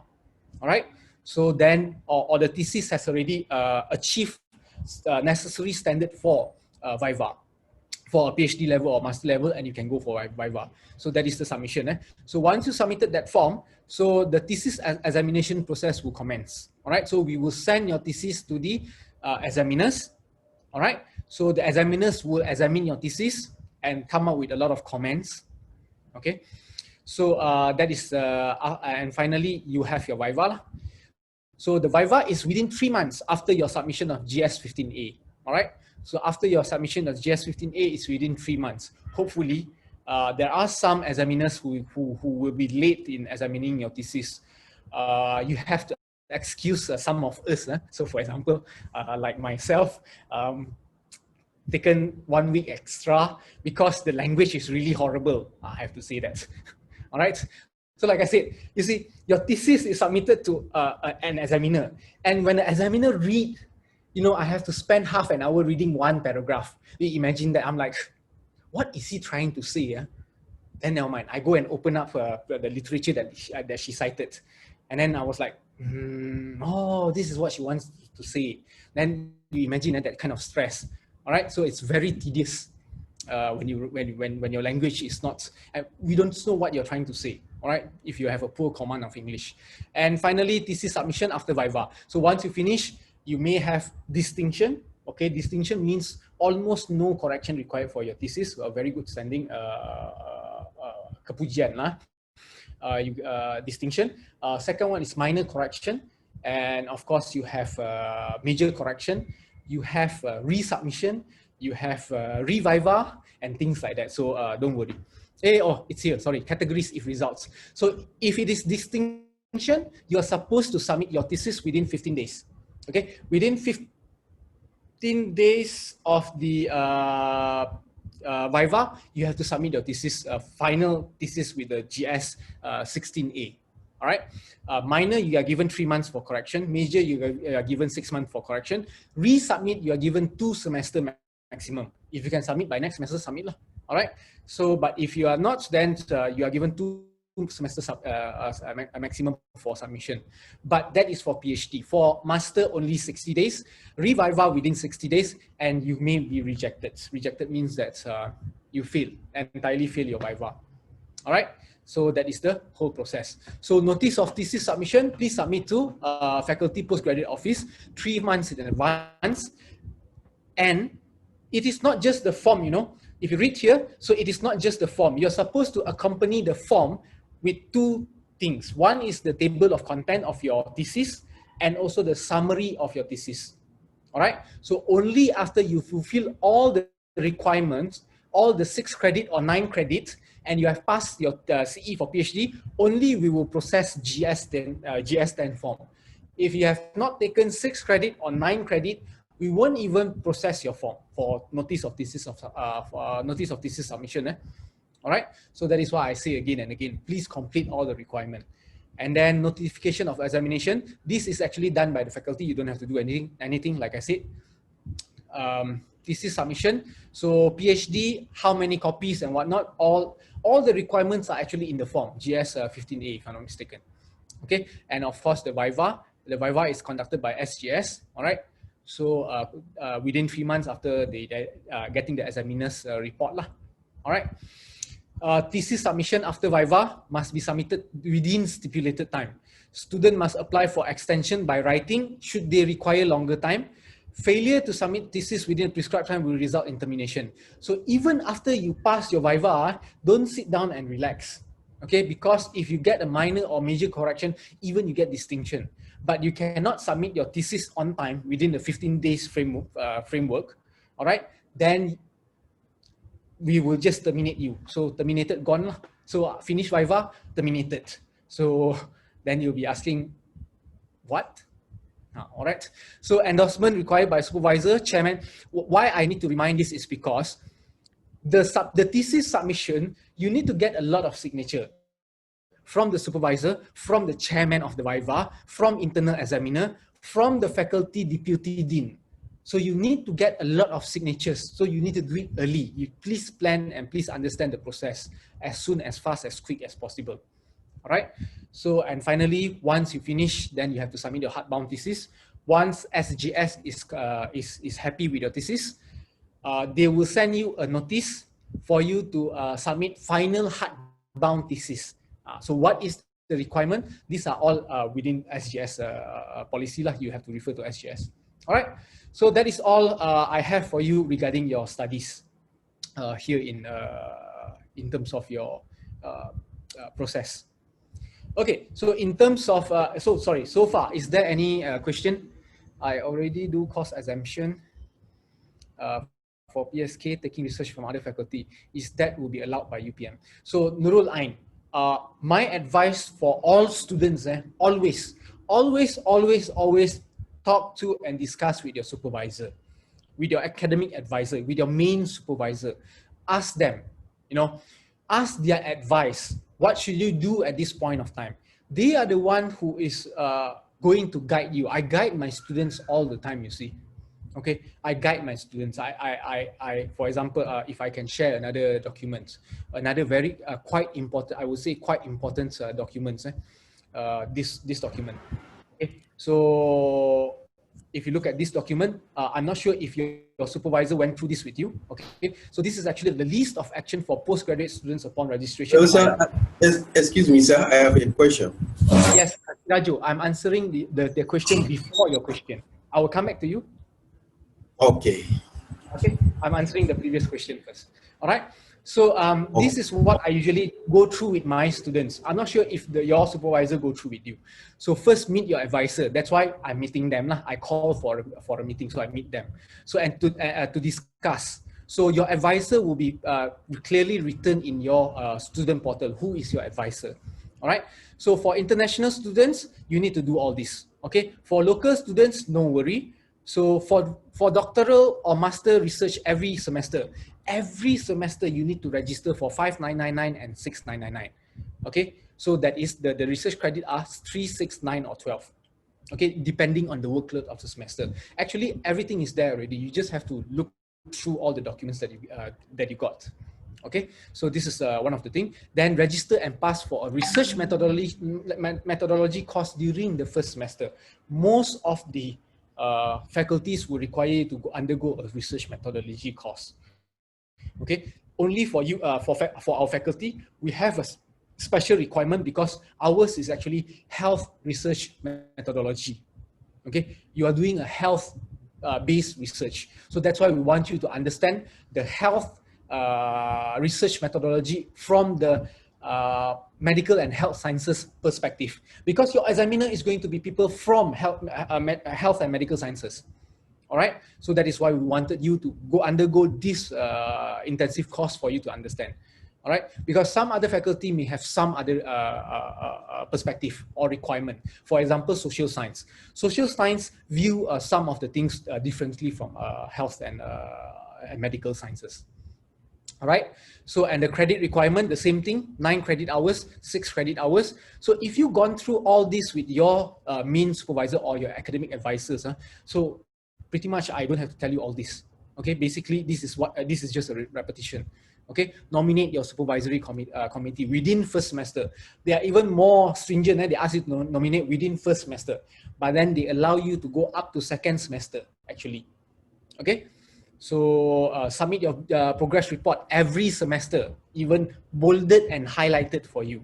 Okay, so refer to whatever not, and register for doctoral master research proposal no later than second semester, and comprehensive examination for PhD students. And then what is your requirement of publication? So this is another one. So you were supposed, for example, PhD students have to publish at least 2 journal articles accepted in CIJ. That is especially for current students. Older students may have different requirements, all right? So, but I believe the older requirement has already passed. Now all students should has already come into a new requirement, which is for master, at least 1 published or accepted. If you have not published, at least you got an email of acceptance, and it should be in citation index journal. So what is citation index journal? What is Q1, Q2? What is JCR? What is Scopus? You have to refer to your supervisor. I don't want to be the one to explain to you. All right. So these are all the differences. Okay. So notice of thesis submission. If you want to have a look. So students who have a special product during their research. So special product, for example, a patent. You came out with a product potentially with economical value. For example, a vaccine. If you came out with a vaccine, and you file for a patent, that patent is equivalent to 1 journal article. All right, so that is what it says. So notice of thesis submission. So at least 3 months, you see. So what you need to accompany, table of content, and also the summary or the thesis abstract, for example. All right. So the requirement, you must have done all this. So this is actually pretty much what I explained to you earlier. So this is the form, and that is where you jot down all your notes on the right side. Okay, you jot down all your notes on the right side. So what you need to do, what you need to remember, and all these things. So pretty much this is the form that I went through with all my students. All right, so, and this is what the slides is all about. Okay, so let us come back to our slides. So sorry, the question by Sirajo. Exemptions, will that be allowed? So Nurul Ain, to answer your question, is that allowed by UPM? If you already had an exemption for PSK 5000, no problem. Discuss with your supervisor. If you need to take research methodology from another faculty, by all means, if they agree, go ahead. All right, so that is allowed lah, actually. Okay, may I please clarify, is BGY 5901 research methodology counted in compulsory credit hours? For example, I took research methodology 3 credits, regenerative medicine 3 credits. It counts also as 6 credits to fulfill Master of Research by Research. Okay, Aisyah Amirah Shamsul Kamal, can I confirm with you that you have taken Health Research Methodology PSK 5000? Not yet, sir. Has the Deputy Dean, Prof. Nazrul, cleared your BGY being equivalent to PSK 5000? I'm not sure, but then my supervisor already endorsed BGY 5901 as one of my courses. Fiza, can you advise? The student did not take our PSK 5000, which is the Health Research Methodology. So, but what semester now? This is my first semester. Your first semester? Yeah.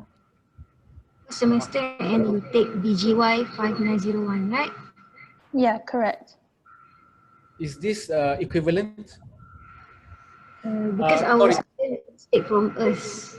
Yeah, Aisyah Amirah, I will ask the office to contact you and discuss with you privately on this. And also, can you advise your supervisor? Who is your supervisor? My supervisor is Dr. Sharil. Dr. Sharil Nizam. Oh, Dr. Sharil Nizam. Yeah. All right, so we will contact you and discuss with you on this matter.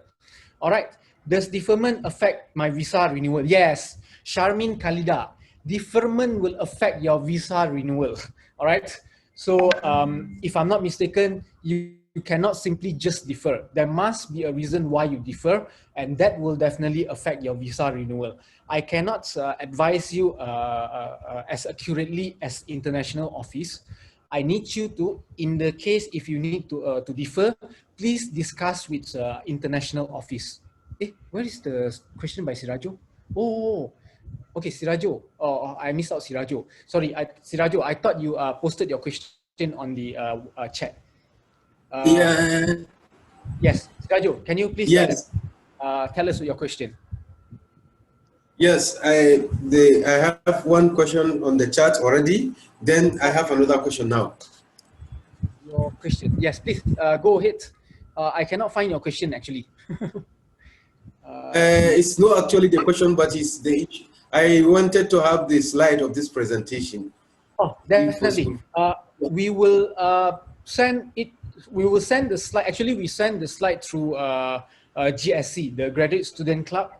All right. So I will make sure that the GSC send everyone again the slide material for our presentation today.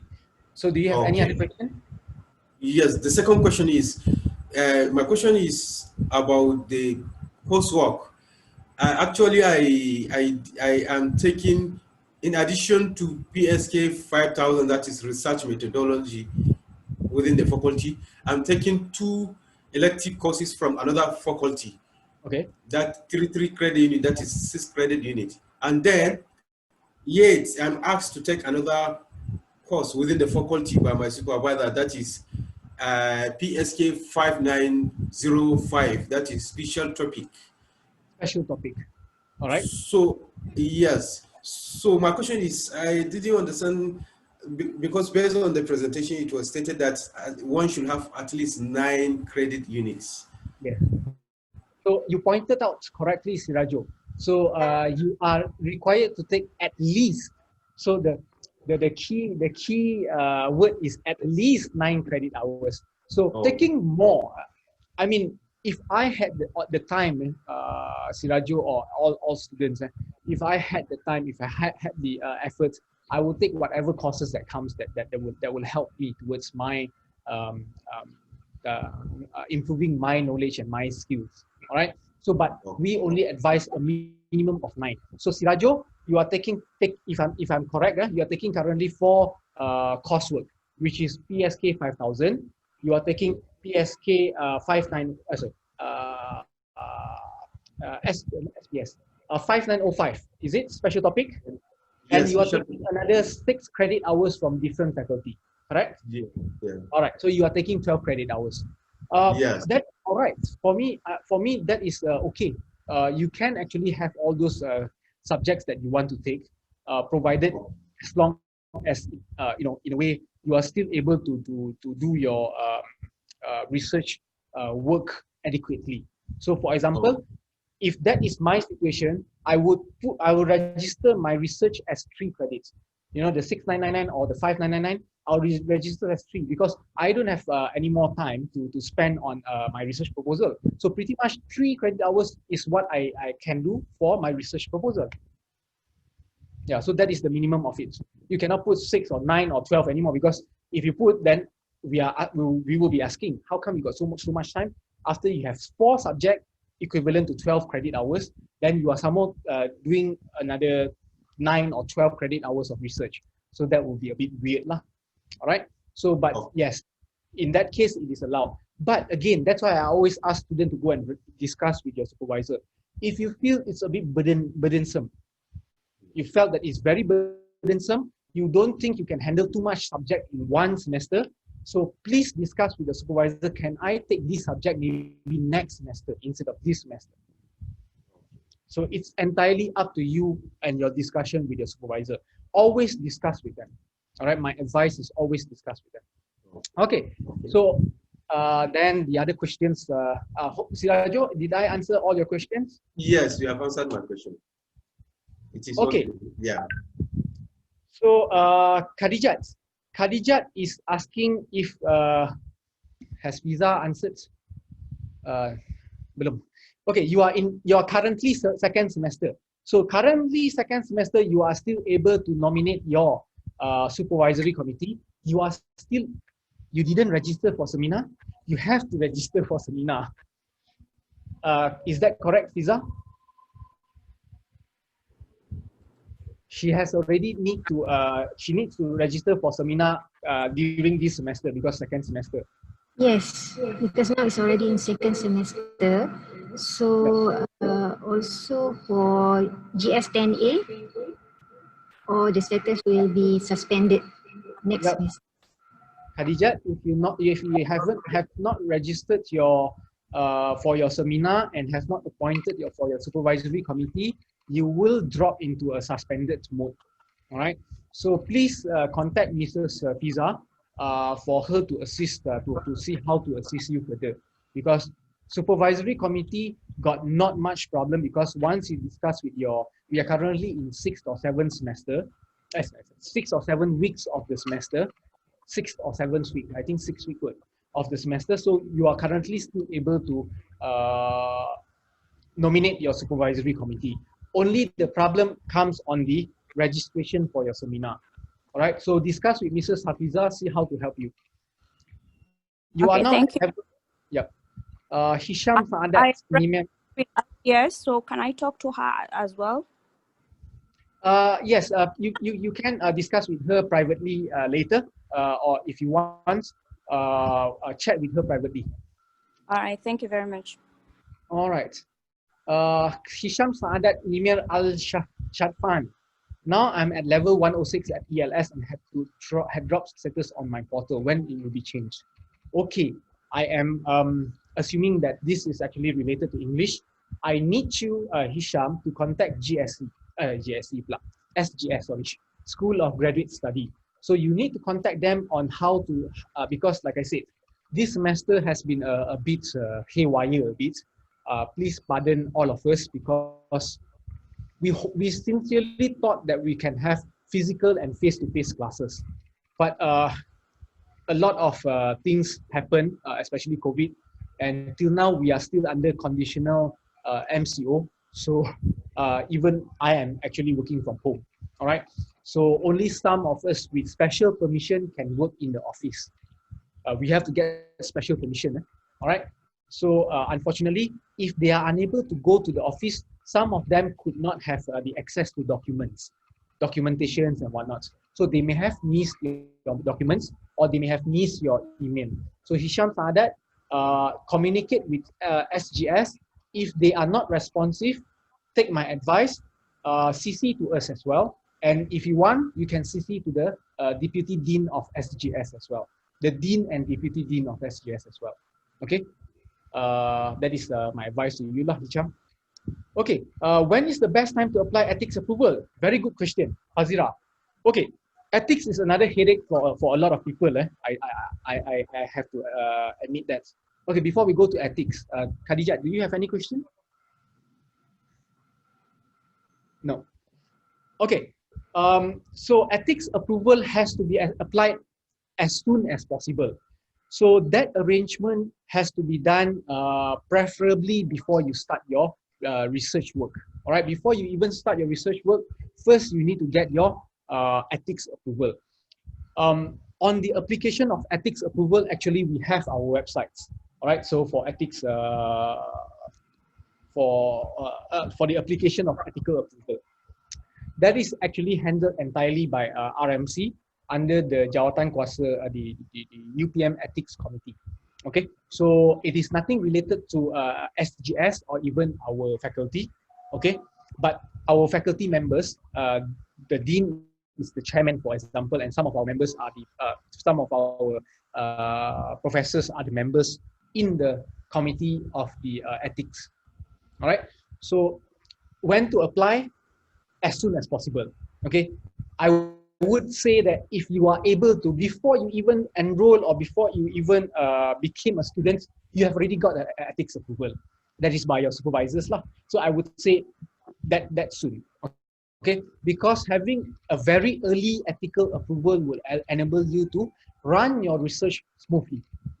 All right, so you don't have to wait and wait and wait and wait. Okay, but of course there are some students who came in and they don't know yet what to do, what research they want to do and whatever not. So if you are at that stage, okay, by right, in the first semester when you finish or when you completed your research proposal, that is the research proposal that you will submit to ethics committee for an ethical approval. So that is as soon as the best time for you to apply. Okay, so but if you have not second semester, then okay, do not delay, because if you are dealing with a human, okay, if your research involves human, so I have to tell you this is maybe off topic a bit, but if you decide to publish your paper, some of the some of the journal, okay, where you submit your articles for publication, they want to look at your ethical approval letter. Okay, so our ethical committee is actually internationally recognized. All right, so that's why you need to get your ethical approval, because that will clear you of any ethical unethical what do you call it, conduct of your research. Okay, when you try to publish, you may not get accepted, your article may not get accepted because you don't have ethical approval. Okay, you need to get an ethical approval. All right, so that is my advice to Fazira's question. Can we nominate supervisor not from our department? What can we do if our main supervisor did not agree with choice of supervisor, and she will just plan for us how to discuss on it so that there's a win-win situation? All right, Iqlil Iman, a very tricky question. I know you send this to me privately, but I have to advise you. Directly lah. Okay, everyone, because some of you may also involve in this problem. So you can actually nominate. Okay, first you have to understand, in the system, the person that you are attached to is only an academic advisor. He or she is your academic advisor. So if you are not happy with him or her, or if you decided, no, I don't think so I can do nursing, or I don't think so I can do biomedical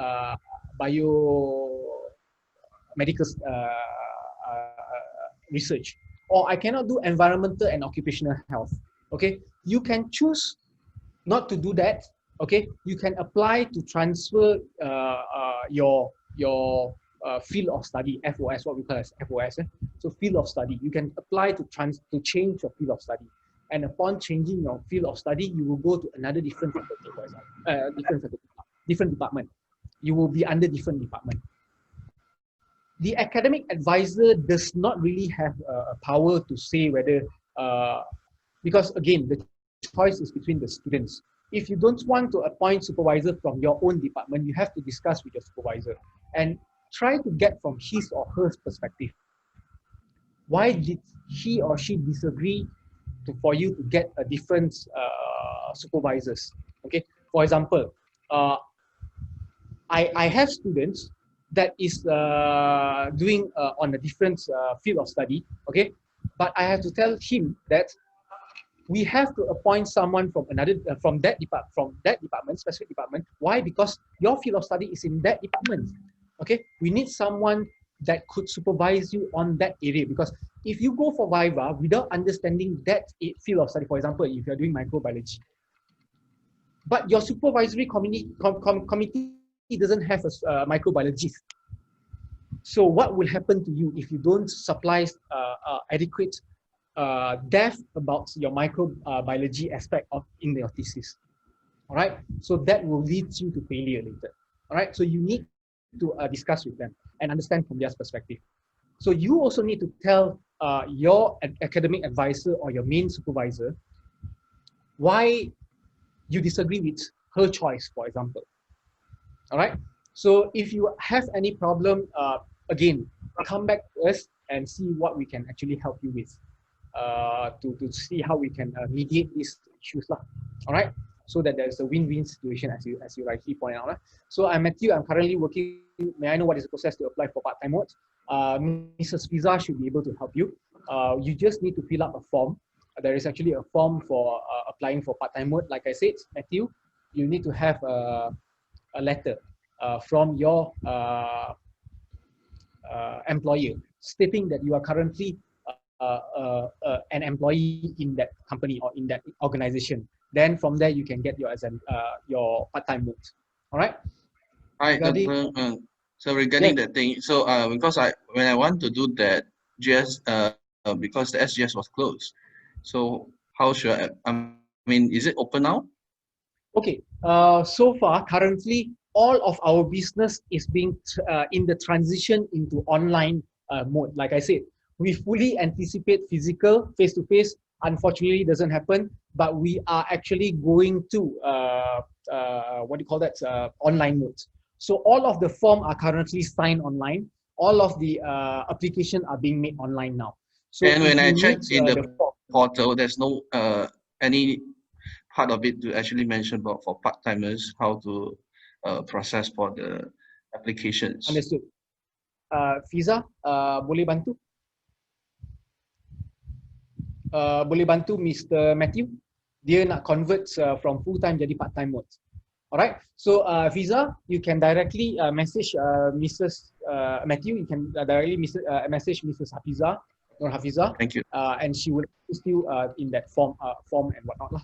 Alright, I just clarify under IBS. Oh, so Aisha, so yours is actually under IBS. You are not registered under Faculty of Medicine and Health Sciences. Are there? Fiza already answered you. Sorry, I didn't realize. The form. So the form. Fiza, Matthew need the form. Send him the form, yeah? I plan to work on my research in my country, Saudi Arabia. Can I get ethical approval? No, not to say no. You can get ethical approval from your country, okay? But you have to still attach the ethical approval. I have also these such cases. I previously supervised students from other country and they conducted their research in their own country as well. Yes, you can get ethical approval from your own country, but you still need to get ethical approval from our faculty, okay? Because you are enrolled in our faculty. So get ethical approval from your country first, okay? Whatever certified place in Saudi Arabia, then append the ethical approval to to the application in UPM. All right. So if I'm not mistaken, you will still need to have the ethical approval from UPM because you are studying in UPM, and of course we cannot ascertain if the places in Saudi Arabia, Universiti of Tabuk or Masjid from UPM, is internationally recognized or not, for example. Okay, so the best is apply it from our UPM ethical committees, because in my previous experience, when they see that there is already an ethical approval from another universities or another institution, so they will more likely quickly expedite. All right, so they will more likely quickly expedite the process of ethical approval. All right. IBS here. So, Prof, if supervisor has ethical approval, yes, Liana. So, if your supervisor has already received, for example, if the supervisor is running a very large research, and you are doing as one of the small component under the research project. So, if you're doing a PhD or doing a master project under the large project, okay. So, what happens is that you may not be required to apply for ethical approval because your supervisor has already get it for you. So check with your supervisor if you need ethical approval. All right. So I guess that is all for the question then. Financial. So let's come back to the slides. We have financial aids, not very much. Sorry, I have to say. Currently, for local students, we have GRF, Graduate Research Fellowship. We have GRA, Graduate Research Assistantship. We have SGRA, Special Graduate Research Allowances. And for international, we also have a few of them. Okay. Unfortunately, I have to tell you, it's a bit hard to obtain that. And of course, once you obtain this fellowship or this financial aid, the requirement become even higher for you to graduate later. For example, those who receive GRF, okay, you have to publish at least 1 or 2 articles, depending whether you're master or PhD, article in Q1 or Q2 research, no longer in any CIJ only. Yeah? So that is a little bit more tough actually, if you receive a scholarship. All right, so graduation requirement. So graduation requirement, the minimum CGPA is 3. Like I said, if you get less than 3, you will be under probation for 1 semester.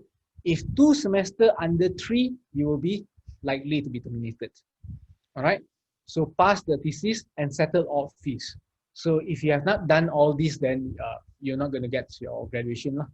All right, so even language requirement, for international students, even language requirements. All right, so the next one is, okay, this is related to our faculty, specific to our faculty. As you all know, the faculty actually has limited parking space actually. So if you are driving a car or or whatnot, okay, you have to apply for a permission, parking permissions from our office, from the postgraduate office. So get the form and submit the application from the Deputy Dean of Postgraduate Office. Mr. Yus is actually the person to contact, or you can contact Puan Wan Malini as well. Okay, the form requires a copy of metric cards. Both, if you are using a e-metric card, then attach the e-metric card. Vehicle stickers. You first have to get the vehicle sticker from the UPM Security Division that you are a student. A copy of valid driving license and whatever not. So all these will be required. These documents are required before you apply for the parking permission. So once you get the permission, then you'll be allowed to park in our parking area. So I wouldn't advise you to park at the roadside, because we have heard of a lot of vehicle theft. Vehicle theft, we have heard of a lot of break-ins, and also summons by the police. So the police come and issue summons to the cars that is parked at the roadside, blocking the way. All right, so try your best not to park at roadside. All right, so and also we actually have a postgraduate room in level 7. So if you go to our faculty in block, is it block C or block D? I don't remember, sorry. It's either one of the block C or block D, level 7. We have our postgraduate room. All right. So currently we are still in the process of finalizing the use of the postgraduate room. Okay. So for you to use the postgraduate room, you have to apply from the postgraduate office. Okay, in level 2. So you have to submit your application to Mrs. Hafiza or Mrs. Sophia or Mrs. Wan Malini, for example. Okay, so you need to get a form, and from the form you need to fill up and whatever not. So there is actually options in which we will finalize and tell you in more detail later. So currently we are trying to sort out, because we have a lot of students. We have a lot of students, but we don't have enough seats. Okay. So it's either you sit in free sitting area or permanent sitting area. So permanent sitting area is maximum, you can be there for 2 semesters only, especially for full-time student. If you are a part-time student, most likely you will get access to a free sitting, and you have to apply almost every semester as well. Okay, so you can sit in the postgraduate room to do all your research work, not to say your research work, sorry, your writing, your proposals write-up, your thesis write-up, and everything. So we will give priority to first-year student, the first-year student to sit there for 2 semesters, and the final year students who are already in the end of their research process. That means writing up their thesis, for example. All right, so we will give the priority to these 2 students for permanent sitting. So for all other students, we will most likely give you free sitting. Free sitting, that means shared area for sitting. All right, so that is the we will finish more detail within the form itself later, once physical classes are made available. All right, if you visit our postgraduate room, we have certain facilities. We are currently still upgrading the facilities to have 4 discussion rooms. The 4 discussion room, 1 or 2 of it will be fitted with LCD projector. So if you need to discuss there or whatever not with your supervisors and your friends and whatever not, so you can actually do it there. There is a pantry. We are even upgrading the pantry. There is a water dispenser. There is also a fridge, a dry kitchen, for example. So, and also microwave oven. We have a washroom inside of the postgraduate room as well. So hopefully we will able to furnish it with more convenience for the students. All right, so the postgraduate room. All right, so other matters, for example, on accommodations, health centers, the UPM health centers, I believe everyone knows, because you need to get a checkup in the health centers. in the main campus area. And of course, we have library. We have 3 library, if I'm not mistaken. One is in our faculty itself.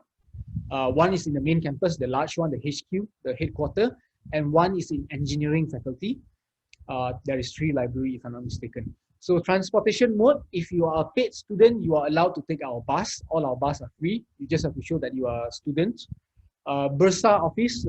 Now, Bursa office, I have to inform you. Yeah? So this is where, if you are paying your fees, so it's in the Chancellery building. Yeah? So bear in mind that the Bursa office now no longer accept cash. So if you are making any payments, all right, if you're making any payment for fees, you need to directly deposit the payment into CIMB account under the UPM account. Okay, so but if you, if you have already paid your fees, you will pretty much know what I meant. Okay, so they no longer, please, especially international students. I've went there before and I got tricked myself as well, but I pity some of the international students as well. So when they go up to there, they try to pay the fees. But the office, the Bursa office says that, we don't accept cash here. We are not a bank. So if for the payments, kindly deposit the amount of your fees payment in the ATM machine or go to the bank and over the counter. So when you deposit, you get a slip. So you will have to show the slip of payment to the Bursa office. So that is pretty much what they accept now. Okay, Putra International Office, you need to get a lot of information from there as well, actually. Security and emergency, our guides are, I think, available to help you. If you don't know where and how, get a directory of our campus from the website. Okay, clinical research unit is actually in the faculty. Okay, we have people in the clinical research unit office that you can get help from. Okay, so in terms of accommodation, we have the slide. So in terms of accommodations, so these are the hostels. You can apply for hostels if you want to stay in our hostels, but there are certain hostels that are not for international students. Okay, so there are only a certain hostels for international students. So these are the reference. You can get the slides later. Bursa office, where the tuition fees is confirmed to be paid. All right. So sponsorship claim and whatever not. And Putra International Center, iPutra, the visa and the pass in the international office in the main campus. All right. And this is the library, the main library. We have our own library in Faculty of Medicine and Health Sciences, ground floor. And also we have Clinical Research Center. Yeah. The Clinical Research Center, they provide research consultancy by panels of consultants, yeah, in proposal and manuscript development and writing, in terms of research methodology, in terms of statistical analysis and whatnot. Okay, you can actually make an appointment with the consultant panel for discussion. Okay, if you need to contact them for discussion, make an appointment with them. All right, so security and emergency. So this is the, in case of emergency, contact all these numbers. The health centers numbers are there. The hospitals number are also there. And in terms of our transportation, so you need to pay a monthly pass of 15 ringgit, then you will get unlimited rides for every month. Only very cheap, 15 ringgit per month. 15 ringgit per month. Okay, monthly pass.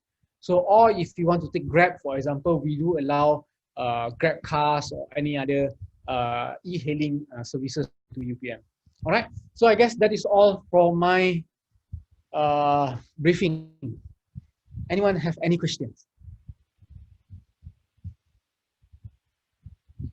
Anyone have any further questions? Oh, it seems like there is no question. I'm very happy. All right, so if there is no more other questions, then I gladly pass the session back to the chairman.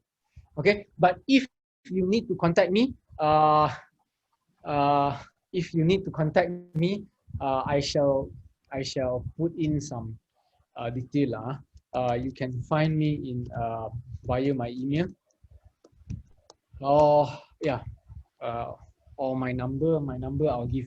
Never mind. Just contact me through the email. I will most definitely reply you. Don't worry.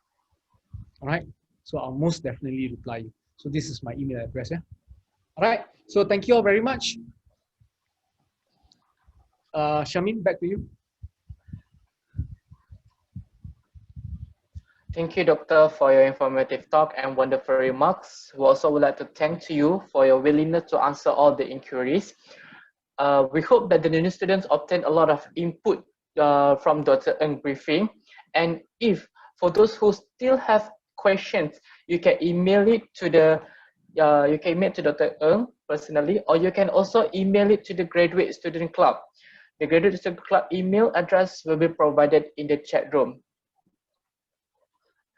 Dear students, with the end of the Q&A session just now we are at the end of our program. Therefore, we would like to show it to you a montage video regarding our faculties. Please enjoy.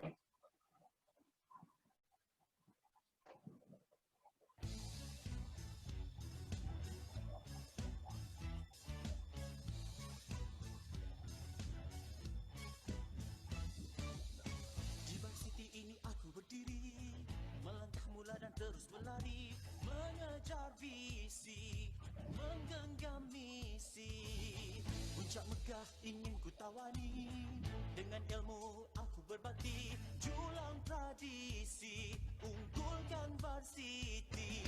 Ayu semadi hati, katakan ini, we love UPM, we love UPM. Kau sentiasa di hati, kaulah inspirasi. Ayo berlari menggapai misi, berilmu berbakti. Oh yeah, we love UPM, we love UPM. Kau sentiasa di hati, kaulah inspirasi. Ayo berlari menggapai misi, berilmu berbakti.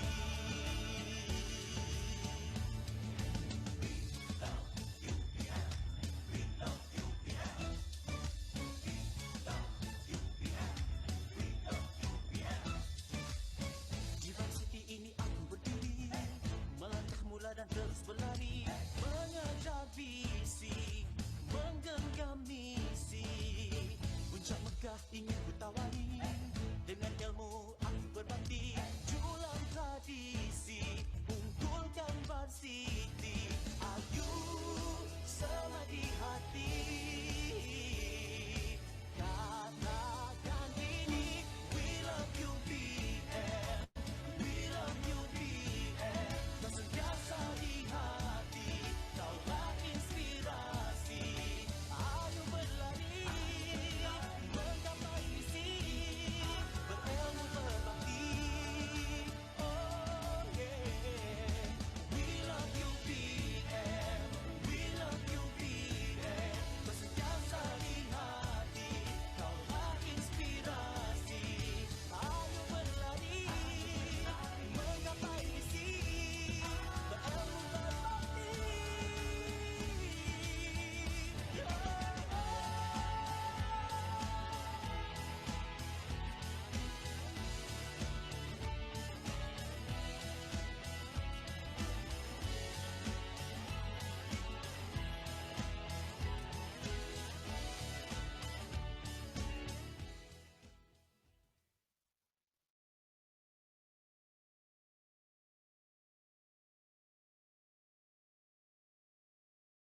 Hope that all the students are enjoy the montage presentation. Before we end our program today, we would like to invite everyone for a photography session. Therefore, we hope that everyone can switch on your camera and give a big smile so that our technical team can screenshot your face and all the interface. We hope that everyone can switch on your camera and give a big smile.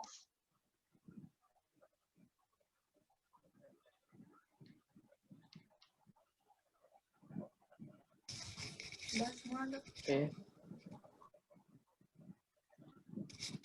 Everyone ready? Ready, everyone? 1, 2, 3.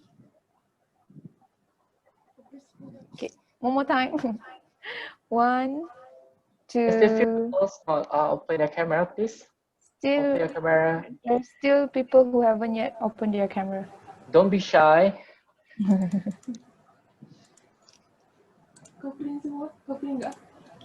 Okay, ready? 1, 2, 3. 2 more. Because there's so many people need to change to new. 1, 2, 3. Okay, done. Thank you, everyone. Okay, thank you everyone. So ladies and gentlemen, this marks the end of our program. Thank you for attending and we hope that you enjoy it. On behalf of the Graduate Student Club, I would like to apologize for any mistake that occurred throughout this program. For your information, the recording of this program are going to be emailed to everyone, and also the slide presentation from Prof. Nazro and also Dr. Ng will be provided. So please don't be worried, and we are going to share the information with you guys. Okay, so that is for today. So I would like to say thank you to everyone. Goodbye. Okay, just make sure you fill in the registrations form.